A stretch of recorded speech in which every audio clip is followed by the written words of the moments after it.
Yo, what's good? What's good, people? How y'all doing out there, man?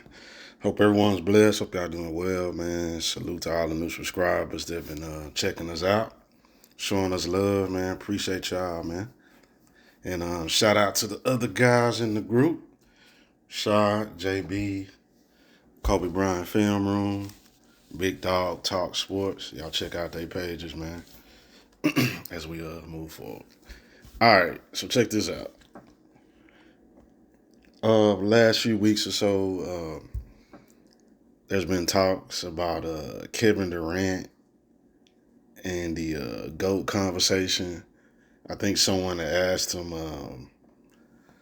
does he belong in the GOAT conversation because his name is never brought up? And he said yes. He believed he should be in the discussion. And then in the past, there's been talks of Steph Curry, especially after he won the championship a few years ago. Whether he's top 10 or should be in the GOAT conversation. And then there's been a lot of conversation about that. So here recently, this was I believe Saturday night, the Warriors played the Suns, and the Warriors beat the Suns 113, 112, and Steph Curry hit a game-winning three-point shot. Pretty exciting game.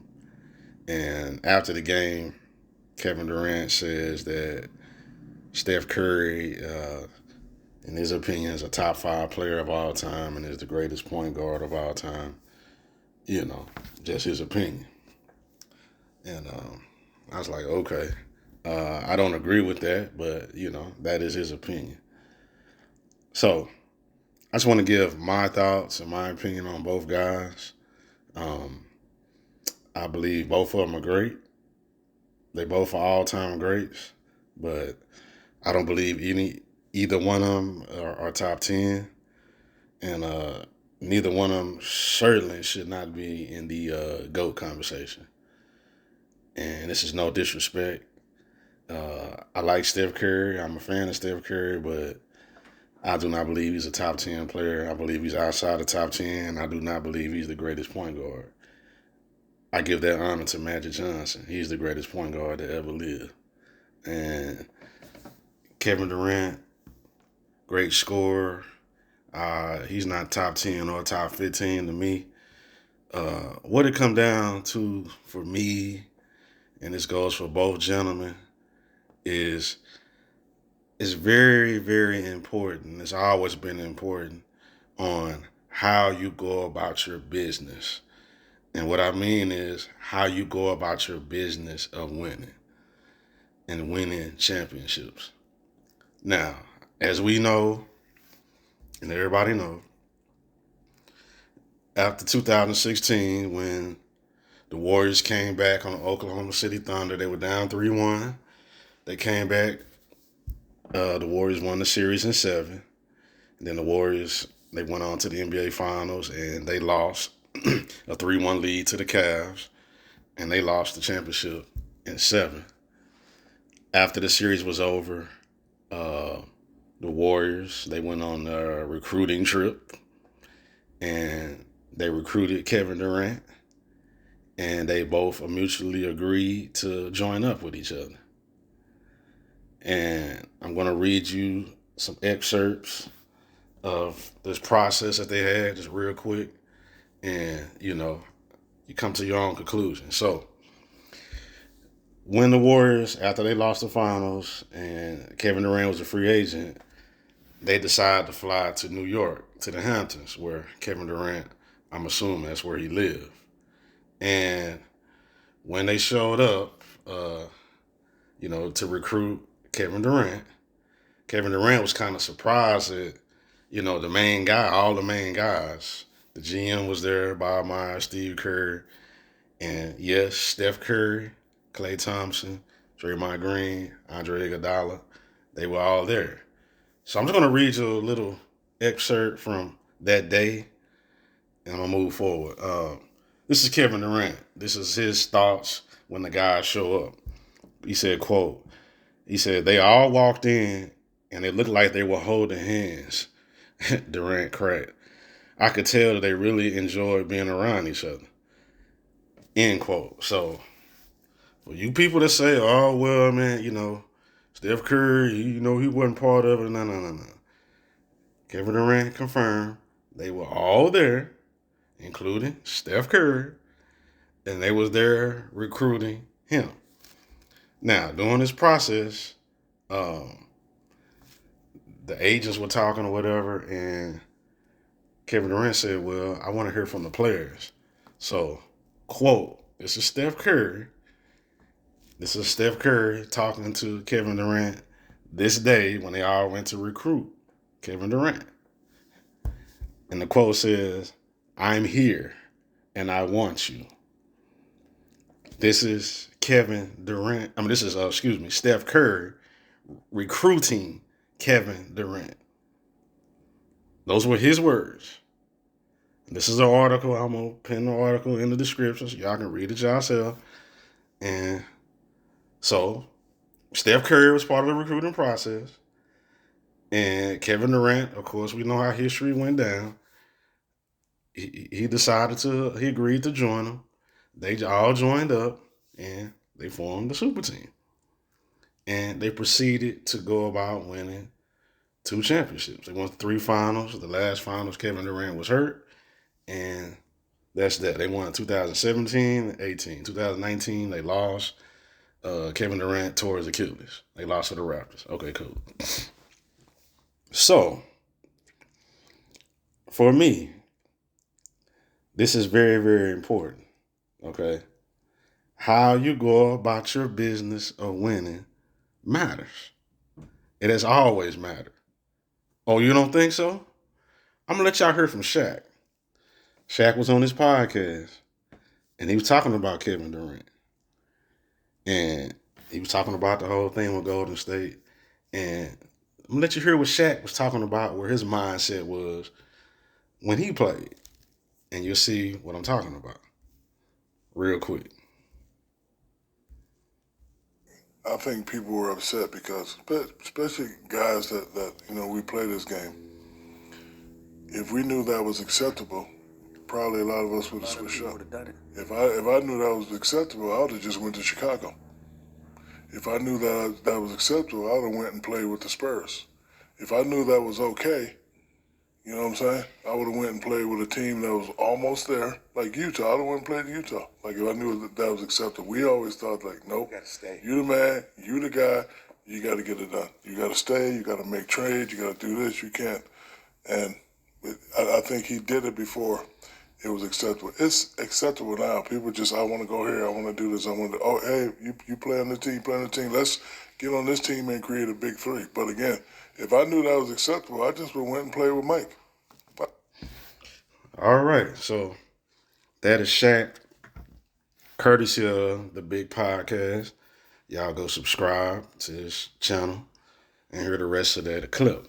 So, in this clip, they're talking about Kevin Durant and they're talking about why people knock him and why he's not in the GOAT debate in top 10. And Shaq just explained himself what the normal protocol and the mindset of the players during his era and the way it's always been pre-2010 when LeBron decided to start super teams and go to Miami. He explained it thoroughly. If you are a franchise player and you are a superstar, you stay with the team that drafted you and you figure it out. You let the front office do their job over time, draft other players, get role players as free agents or whatever, surround you with the proper supporting cast, and that's how you went about your business of winning. And when you did that, when you went down that road, you got respect for that. You understand what I'm saying? You got major props for that. That is the reason why in most people top 10, those Pantheon guys, that won the right way, that is the reason why they're there. And that's the reason why they get so much respect. It ain't about living in the past and knocking young players and stuff like that. It is about the road traveled to winning. The harder road travel to get your championships are going to hold major, major weight over someone who goes about their business the way Kevin Durant and Steph Curry did for those two championships. And that's that. And see, Kevin Durant in this podcast, Lou Williams was on there. He started talking about, Kevin Durant and his skills and being 7 foot and being able to dribble and all that type stuff and all that. All that's cool.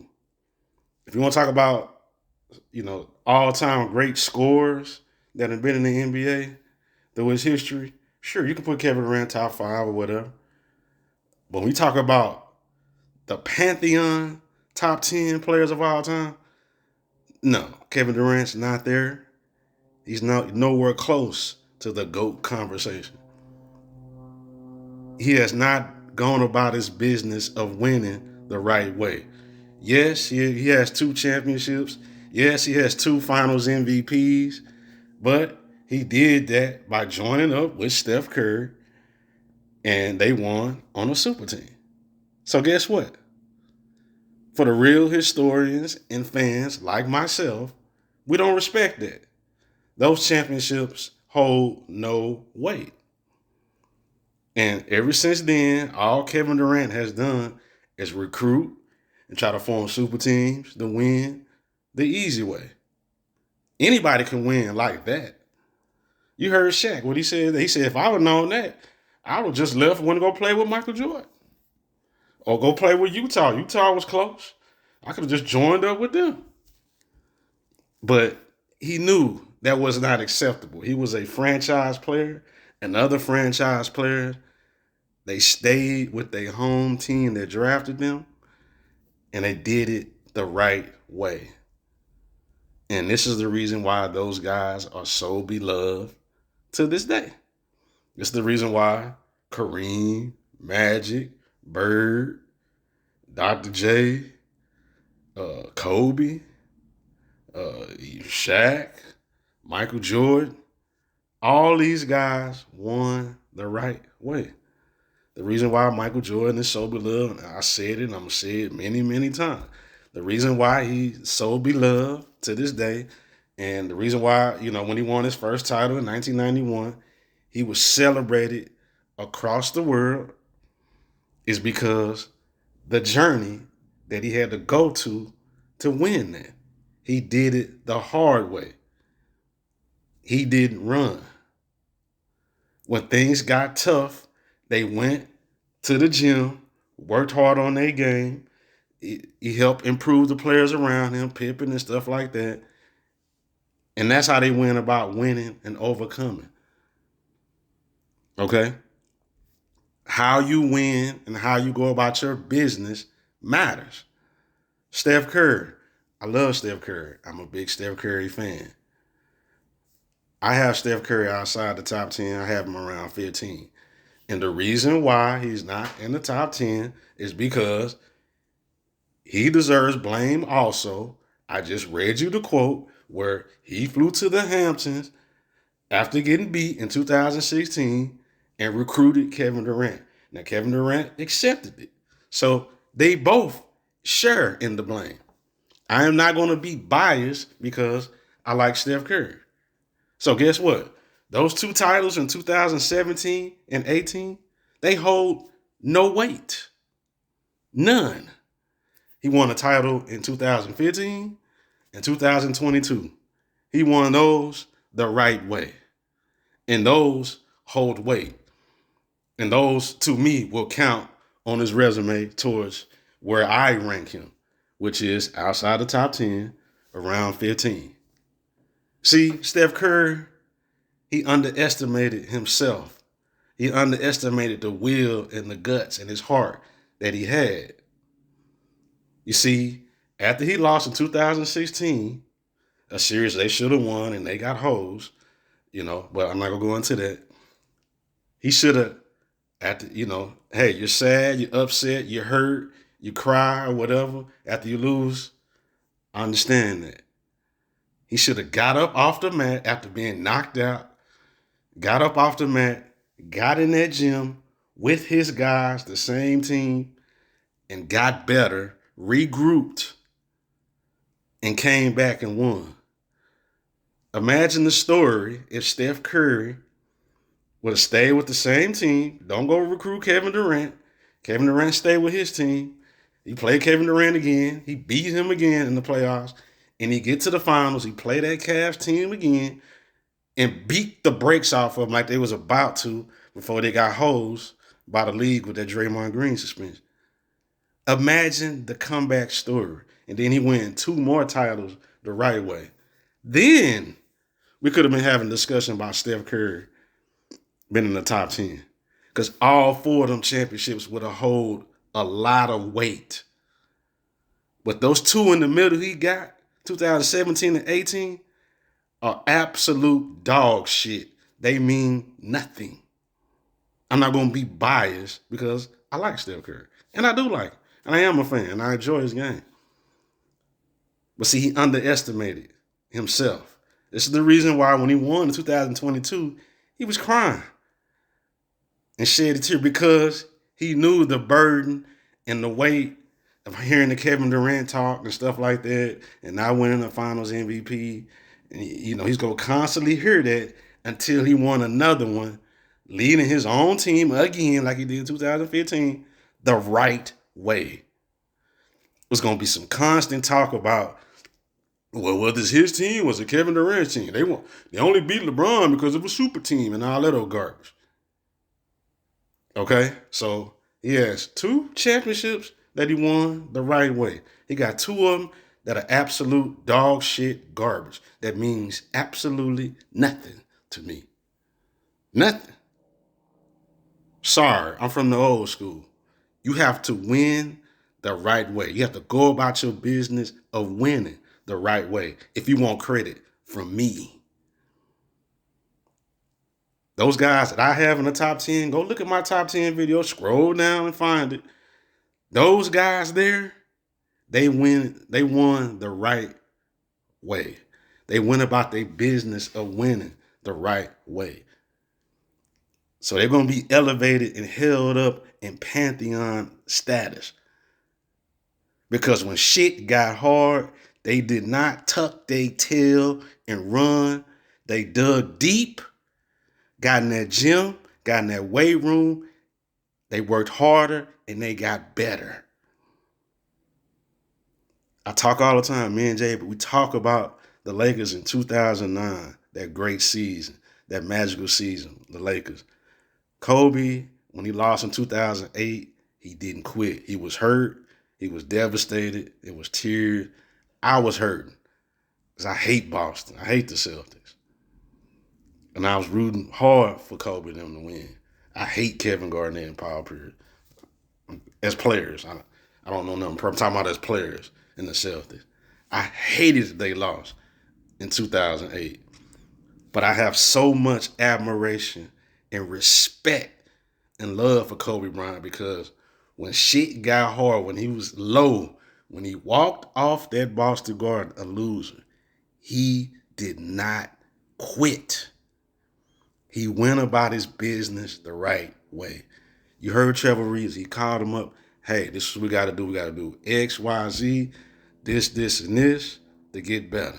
He hollered at Derek Fisher. We got to do this, and that to get better. He wiped away the tears and the pain of losing. He got up off the mat like a man, and he went about his business like a man. And see, this is what Steph Curry and Kevin Durant did not do in 2016. They joined up like 2 cowards and formed a super team after losing. And I like Steph Curry again. I like him. But you're not going to get credit for that, bro. You got to go about your business like Michael Jordan did in 1990 after that Game 7 when he lost. When you defeated, you get up off the mat, you wipe away the tears, and you keep going and you grind harder. When Kobe lost in 2008 to the Celtics, you wipe away the tears, you get up off the mat like a man, and you get up and you grind harder.